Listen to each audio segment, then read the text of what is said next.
I didn't close off the road. That's not my job. Like, sir, we're just trying to get by. I don't know. There's nothing that says we can't come this way. I don't know what you want from us.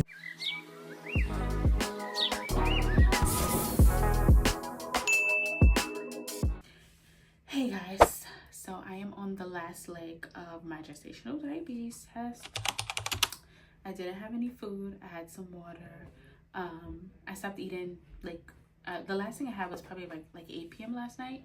So came in, they took my blood, then they drew my blood again at 10 something after I had the drink. And then I'm waiting for the third time of them to draw my blood in like about 10 minutes. So yeah, we've been here for a few hours. They've been having to go in the same spot because none of my other veins are giving blood. So yeah, and then we'll get the results in a few days. Never mind. Okay, hey y'all, I'm back. We just finished the last test. This was an early gestational diabetes test because I was right at the peak. I told y'all before, I was right at the peak of the pre-diabetic range. The glucose test. Yeah. Those who. So that was that. They said if it comes back positive, then I do not need to do another test. They'll just suggest dietary changes, etc., depending on how severe it is. If it comes back negative, they have to do the test again in 28 weeks because that's when you would normally do the test for it. So yeah, no one told us that it was an early test, because like if that's the case, we could have just did this at 28 weeks. Well, it's the marker came in at the threshold, so yeah. It's like, and realistically, if you're gonna eat something that Joey thinks it's because I ate a bowl of pasta before my blood test. So that hit that like button if you think that macaroni causes your blood sugar to spike before blood tests. The crazy thing is, like, somebody would probably like look at my other videos where I'm eating and be like, oh yeah, that's because you ate this and that. But it's like, truthfully, I really don't even be eating sugary stuff like that. I don't be drinking juices. I literally has to be like through carbs. If anything happens, like maybe rice. And the pasta, I hadn't had pasta in mad long. So it's not like I'm regularly eating pasta and all of that. So yeah, that's where we're at. I'm hungry, obviously. Been in the office since 9 a.m. getting my blood drawn. Haven't eaten since yesterday. So same. You know, I was gonna say obviously, but not obviously. A lot of you who have been to my channel before know that I am Christian, so fasting is not a new thing, but obviously fasting when you're pregnant. I don't know. No parking Wednesday 6 to 8. We're good. Parking when pregnant. Wow. Fasting when pregnant is a bit of a struggle, obviously, because you're not just eating for yourself. There's another human in you that wants food. So anyways, yeah, we're getting food now, and yeah.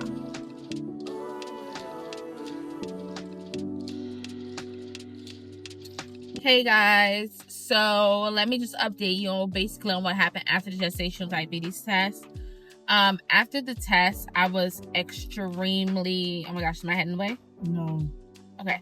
I was extremely hungry, like to the point where I was like, my body was like kind of convulsing, like, I don't know, like I felt like my body was shutting down a bit, especially because I had that glucose drink and I hadn't eaten since 8 p.m. the night before, and at this point it's 12 p.m. the next day.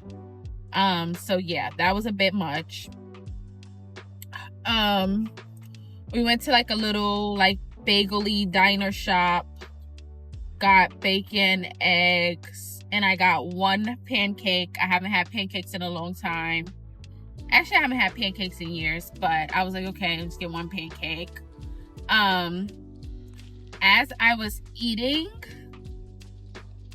like maybe I was like pretty much through the plate, like I got a huge hot flash, and like I started to get super dizzy. Now remember that some of the side effects of that glucose test is dizziness. What else? Hot flashes. Hot flashes. Google helps us. Sponsored by Google. Oh, I guess I'm just not gonna get out of this guy. Right. Sure. So yeah, it didn't happen to me during the test. Like I felt a little nauseous and dizzy during the test, but like after was when everything hit me.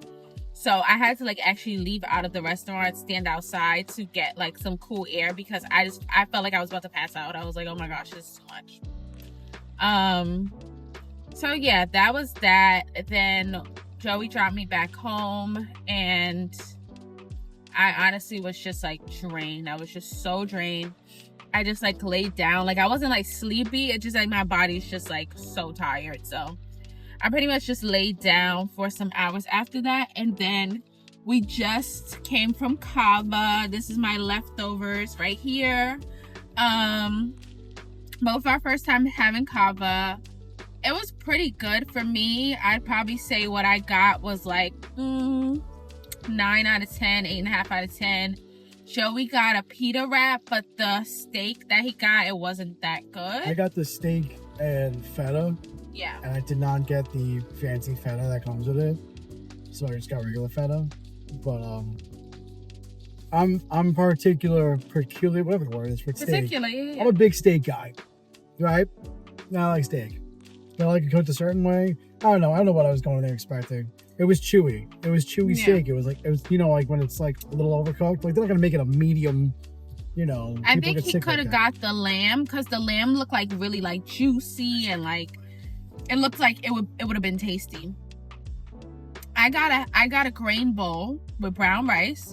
We're trying to do better, with the rice and stuff.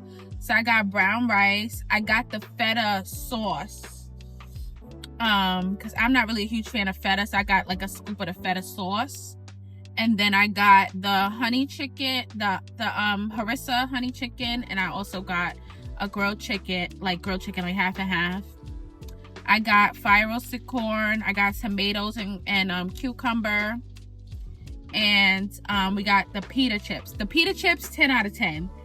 They are crispy but fluffy at the same time, and they're like kind of thick, and it's chef's kiss. So good. Crispy on the outside, fluffy on the inside. Yeah, I got one left in my pocket that I'm gonna eat later. But so yeah, that was good. I like Kava. Definitely would go back. It's just kind of far-ish from where we live, so that's the only annoying part. But yeah. So in a few days I'll get the results. Basically what they said is that if it turns out that I do have gestational diabetes, you're good. I know, it just kind of caught by surprise. It's just short entrance. If I do have gestational diabetes, then they said I don't need to take a test again later on at 28 weeks.